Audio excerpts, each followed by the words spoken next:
আসসালামু আলাইকুম, সবাই কেমন আছেন? আবারও চলে আসলাম, ছোট্ট একটি ভিডিও মেক করছিলাম। রাতের 12টা বাজে, আমরা খাচ্ছি আলু পোড়া। কারা কারা খেতে চান অবশ্যই কমেন্ট বক্সে জানাবেন। দেখেন, এই গ্রামে মানুষ তো মনে করেন 7টা বা 6টার দিকে ঘুমায় যায়, আর আমরা তো শহর থেকে মাত্রই আসলাম, বেশি দিন হয়নি, 6-7 মাস। তারপরও দেখেন আমাদের স্বামী স্ত্রী দুজনের চোখে ঘুম নাই। তার মধ্যে সবচেয়ে বড় অকাম করে ফেলেছি, আমার হাতের এই যেই ফোনটা, সেটা ডিসপ্লে আমি ভেঙে ফেলেছি। সেটার জন্য আপনার ভাইয়া আমাকে কত কিছু না বলল। তারপর আমি যে আলু খাইতেছি, আমার আলু খাওয়ায় নাকি শব্দ হয়, উনি খাইলে বলে শব্দ হয় না। এখন উনি যে চ্যাপের চ্যাপের করে খায়, সেই ভুল ধরবো কেডা? বুঝছেন? এই যে দেখেন আপনার ভাই বৈশা রয়েছে একেবারে। প্রবাসীরা বউকে বেশি বিশ্বাস করে সব কিছু দিয়ে দেয়। যখন বোগাটা লাগলো জায়গা, তখন হোগা চাপড়া না ফিতগল, নিজের নামে কিছু করস না, আবার বড় বড় ফুডাইলি মারাস। মানুষ চিনতে কি আয়না লাগে? একটা খারাপ সময় যথেষ্ট। অনেকে কই বা আফু আপনি ফুবাসের বউ অফিসে খেপছেন করে। কেপসি না ভাই, আমি দেখছি এক বেড়া ফোবাস তো নাইয়া ওই এয়ারপোর্টে কামতাছে। বেড়া এত বছর কামাই করছে, বাপ মারে দেয় নাই, বোর ফিসে ডালছে। বউ বাড়ি করছে, ঘর করছে, সব করছে, পরার একটা লাঙ্গ করছে। অহন বউ চিনেও না, বাল বুল্লা গনেও না। এর লেগে কই সতর্কতা হও। প্রবাসীরা আসলে একটা জেলখানায় তাহে। এক তো প্রবাস তো বড় জেলখানা, তার মধ্যে বউ আবার আরেক জেলখানায় বইরাত হয়। আমার ফার্মেশন ছাড়া তোর বাড়ির লোকের কথা কইতারতি না, আমার ফার্মেশন ছাড়া তোর বোনের লোক কথা কইতারতি না, আমার ফার্মেশন ছাড়া তোর বাপের লোক কথা কইতারতি না, তোর মায়ের লোক কথা কইতারতি না। তুই আমার লোকের কথা কইবি। এমনভাবে কথা কয় মনে স্বামীটারে হ্যাঁ ফেটে ধরছে। বুঝুন, আমি এমন প্রবাসী দেখছি। তো প্রবাসীর বুড়া যত লাফায়, আসলে তারা জানে না নিজেকে স্বামীর চোখে কতটা ছোট করে ফেলতেছে, আবার উপরে ভালো দেখায়। প্রবাসীরা যাবে কোন দিকে? বউয়ের পারমিশন ছাড়া মা বাবার সাথে কথা বলতে পারে না। যদি মা বাবার সাথে কথা বলে, বউ বলে আমি সুইসাইড করব, বাপের বাড়ি চলে যাব।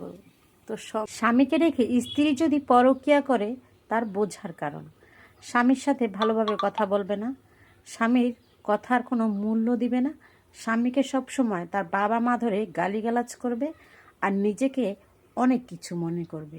কিন্তু সে তো জানে না সে কতটা ছোট হয়ে যাচ্ছে।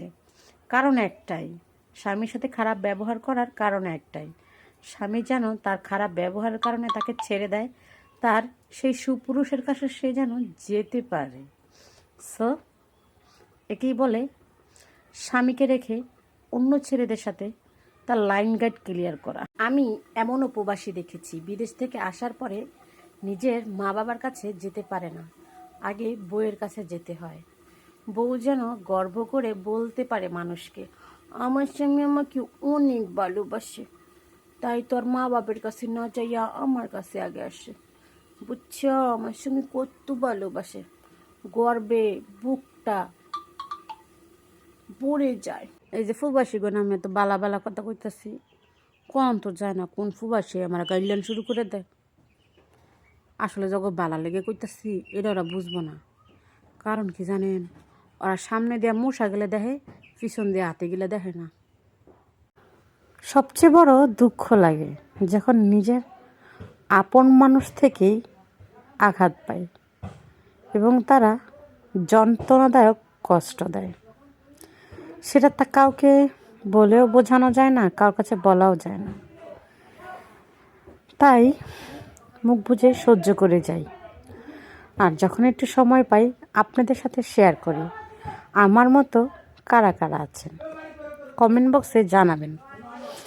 জানেন, আমাকে এখন অনেক সময় খোঁটা শুনতে হয় যে এত বছর ঢাকা থেকে কি করেছি, কিছুই করতে পারে নাই। অমুকেরা 3 তলা ফাউন্ডেশন দিয়েছে, 3টা ছেলে মেয়ে নিয়েছে, অমুকের ছেলে যৌতুক নিয়েছে, জমি বন্ধক নিয়েছে, ঢাকা যাওয়া লাগে না, আমরা ঘরে বসে বসে খাবার পাই। ঢাকা যাইতে হয় না, ঘরে বসে বসে খাবার পাই। আর আমরা জীবনে কি করছি? কোনো কিছুই করতে পাই না। তো যাই হোক, শুক্র আল্লাহ। আবার কইব আফার নি দোয়া তুলসী পাতা, কেরে ভাই আমি তুলসী পাতা হইয়াম, আমি ফুরাই নিম পাতা। আমরা মেয়েরা অনেক বেহায়া। প্রিয় মানুষের অবহেলা বুঝতে পেরেও আমরা চুপচাপ নীরবে সহ্য করতে থাকি। বোঝেন আমরা কোন লেভেলের বেহায়া?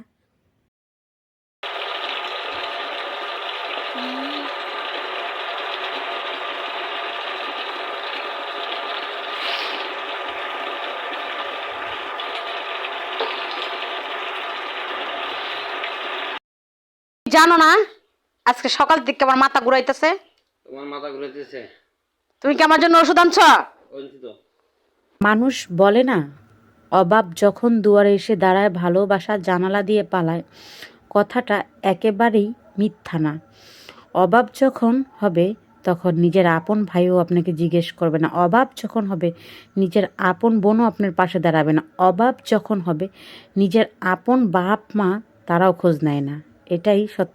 আমি একটা জিনিসই বুঝি না ভাই, পুরুষ কেন মায়াবতীকে রেখে রূপবতীর পিছনে ছোটে? রূপবতীর কাছে এমন কি আছে যা মায়াবতীর কাছে নাই? আমি তো দেখি সবই সেম সেম ভাই, কোনো কিছু তো বেশি নাই।